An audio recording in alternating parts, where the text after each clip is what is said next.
আজি চতিয়া ব্লকে প্ৰধানমন্ত্ৰী ডাঙৰীয়াই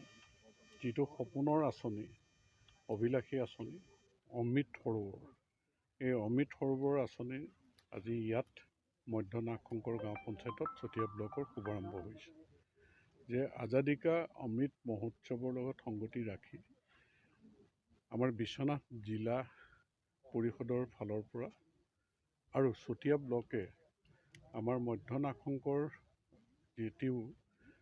কৃষি সেৱা গোট তেওঁলোকৰ সহযোগত ইয়াত আজি আমি শুভাৰম্ভ কৰিলোঁ আৰু মই আশা কৰিছোঁ যে অমৃত সৰোবৰৰ এই পুখুৰীৰ পাৰত ইয়াত বিউটিফিকেশ্যন হ'ব আৰু সুন্দৰকৈ পুখুৰী পাৰ বান্ধিব আৰু ইয়াতে ল'ৰা ছোৱালীয়ে খেলা ধূলা বা ল'ৰা ছোৱালীয়ে এনজয় কৰিব পৰাকৈ ইয়াত পাৰ্কো হ'ব আৰু পুখুৰীৰ পাৰত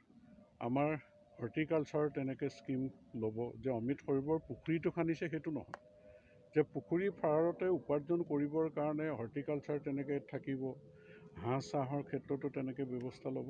আৰু পাৰ্ক আদি নিৰ্মাণ কৰি গ্ৰাম্যাঞ্চলত যাতে আমাৰ ল'ৰা ছোৱালীয়ে এই যে তেওঁলোকে খেলা ধূলা তেওঁলোকৰ মন প্ৰফুল্ল ৰাখিবৰ কাৰণে এটা পৰিৱেশৰ প্ৰয়োজন এই মধ্য নাগশংকৰৰ দিকৰাই গুৰিৰ অমৃত সৰোবৰ পুখুৰীয়ে আমাৰ অঞ্চলৰ শিশুসকলৰ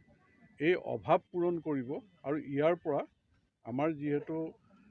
আঁচনিটোত আছে যে পুখুৰীটো সম্পূৰ্ণ নিৰ্মাণ কৰি পেলাই ইয়াৰ স্বেচ্ছাসেৱী গোট এটাক অৰ্পণ কৰিব লাগিব ইতিমধ্যে কথা বতৰা হৈছে যে অৰ্পণ কৰিব আৰু খুব সুন্দৰ